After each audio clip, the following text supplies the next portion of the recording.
Hello everyone, কেমন আছো তোমরা সবাই? আশা করছি অনেক ভালো আছো, আমরাও ভালো আছি। মমিনীর সাথে সবাইকে অনেক অনেক ওয়েলকাম।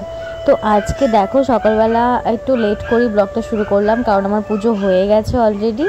আর বাবান ঘুম করছিল, মানে আগের দিনের ন্যায়। আগের দিন যেমন তোমাদেরকে ভিডিও দিয়েছিলাম তখনও বাবান ঘুমোই করছিল, তো আজকেও বাবান ঘুমো করছে।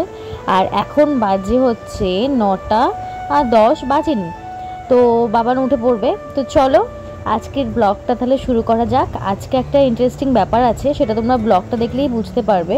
একটা নতুন অতিথি আসবে আমাদের বাড়িতে। দাঁড়াও বলছি, ওয়েট দেখতে হবে ব্লগটা।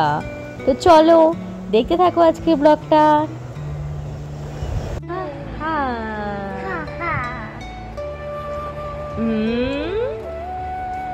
টাকু টাকু কোথায় তোমার? এখানে টাকু। তুমি কি খাচ্ছ? হ্যাঁ, জোরে বলো, জোরে বলো কি খাচ্ছ? বদান না বড়া? বলো বড়া বড়া বদা।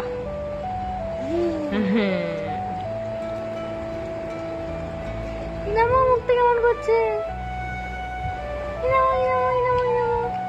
ভালো না খেতে? খেতে ভালো না? হ্যাঁ,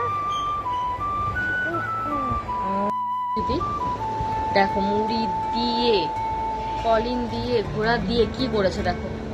দেখেছো টাকু মাথা কি করেছে? টাকু মাথাটা, হ্যাঁ টাকু মাথা কি করেছে? টাকু মাথা টাক চকচক করছে। টাকু মাথা টাকটা আছে না, টাকু মাথা টাকটা চকচক করছে, চকচক করছে টাকু মাথা। হ্যাঁ, ঘুম ঘুম কি করবে? হ্যাঁ, কখন যাবে? তা এরকম করে কি হলো? কক কক কক এরকম করে কি হলো? ভালো করে বলো। ইস ইস ইস, মাথা কি হয়েছে? ও মশা। ও মুড়ি ফেলেছো কেন এখানে এত? দাঁড়াও 1 মিনিট, দেখাচ্ছি তোমাদেরকে সেই কোন অতিথি আসতে চলেছে। এই দেখো, তার জন্য কত লোক চলে এসেছে।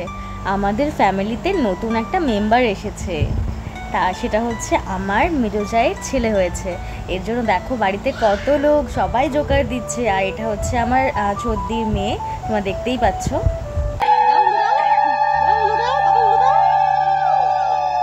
তাদের মধ্যে নিয়ম আছে, জানি না আর কার কার মধ্যে আছে, সবার মধ্যেই হয়তো আছে এই নিয়মটা, যে বাড়িতে অতিথি আসলে মানে ছেলে মেয়ে যে কোনো কেউ মানে জন্ম হলে তখন জোগাড় দিতে হয়। বাড়িতে জোগাড় দেয়, সবাইকে মিষ্টি খাওয়ায়।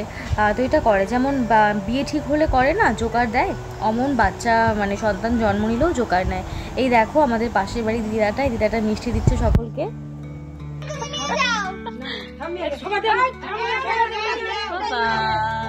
এই তাকাও, দিকে তাকাও।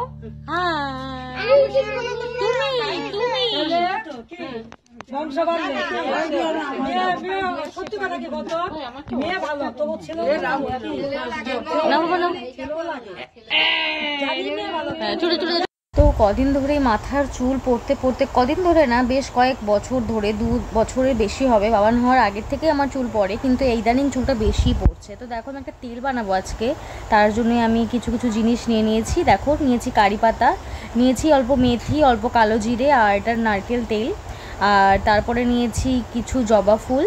তো এটা আমার ইউটিউব থেকেই দেখা, তো জানি না কি ফল হয়, তো আমি লাগাই, তোমাদের সাথে শেয়ার করছি। তো তারপরে যদি রেজাল্ট ভালো হয় তো তোমরা দেখতেই পারবে, ভিডিওর মাধ্যমে তোমাদেরকে দেখাবো। তো আমি দেখি কি হয়। এই দেখো কিছু কুচনো পেঁয়াজ নিয়েছি, কিছু গোটা পেঁয়াজ, আর নিয়েছি এই যে দেখো আদা। তো চলো তেলটা বানাই, কি করতে হবে দেখো।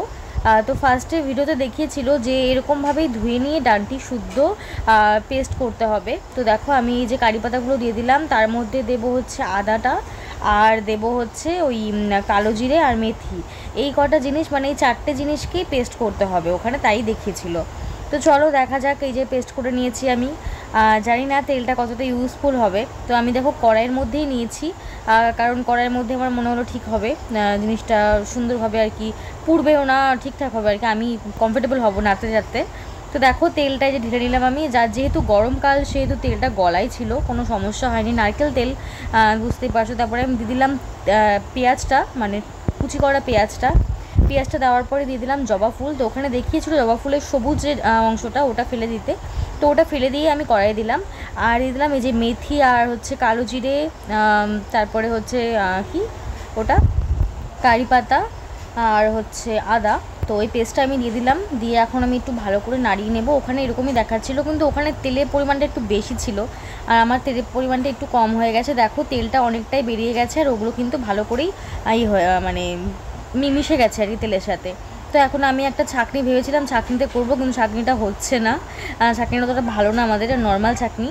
তো ভাবলাম না গামছার মধ্যেই করতে। দেখো আমি সবগুলো দিয়ে আমি ঠান্ডা করে নিয়েছি, ছেঁকে নেওয়ার পর এই যে আবার তেলটা দিয়ে দিলাম আর গোটা পেঁয়াজগুলো যেগুলো ছিল ওগুলো তেলে দিয়ে দিলাম। তো কিছুক্ষণ 2 মিনিট মতো নাড়াচাড়া করে ঠান্ডা করেই দেখো আমি তেলটা ঢেলে নিয়েছি একটা জারে। তো আজকে সারাদিন এগুলোই করেছি, এই তেল বানিয়েছি আর এই মানে খুশি ছিলাম। আর যেহেতু আমাদের ওষুধ পড়ে গেছে, তো গপুকেও আবার পাশের বাড়িতে দিয়ে আসা হয়েছে, যেহেতু আমরা গপুকে দিতে পারবো না কি, অনেকেই গপুকে দেয় পুজো, কিন্তু আমাদের মনটা মানবে না ওষুধ নিয়ে পুজো দেওয়া। তো যাই হোক, দেখো এখন আমি তেলটা ইউজ করবার, দেখতেই পারছো আমার চুলটা কতটা বাজে হয়ে গেছে। জানি আমি কালার করে করে চুলটাকে শেষ করেছি, কিন্তু আমার কালার করতে ভালো লাগে, আমি কি করব বলো তো, আমার খুব ভালো লাগে কালারিং চুল। তো যাই হোক, এই দেখো আর স্ট্রেট করেছিলাম, সেটা তো এখন 2 বছরের, হ্যাঁ 2 বছর হতেই চললো আর কি। তো স্ট্রেটটাও একটু নষ্ট হয়ে গেছে আর আমি তো যত্নও করতে পারি না, যার জন্যই আর কি। এখন দেখি এই তেলটা দিয়ে চুলটা কি ভালো হয়। একটু গন্ধটা আমি শুকছিলাম, দেখছিলাম হ্যাঁ মোটামুটি গন্ধ আছে, সেরকমও একটা গন্ধ নেই। মানে পেঁয়াজ দেওয়ার পর যতটা গন্ধ হওয়ার দরকার অতটাও গন্ধ নেই, আছে মোটামুটি। তো আমি আবার 1-2 টুকরো পেঁয়াজ কিন্তু ওই মানে বোতলের মধ্যে, মানে 4টার মধ্যে রেখে দিয়েছিলাম। তো চলো এখন এই বেনেঠেনি করে আর রান্নাঘরে যাব। তো রান্নাঘরে ভিডিওটা শেয়ার করলাম না, দেখি খাওয়া দাওয়া করে আর কি করতে হবে দেখি। তো চলো আজকের ব্লগটা এতটুকুই, দেখা হচ্ছে নেক্সট ব্লগে, বাই।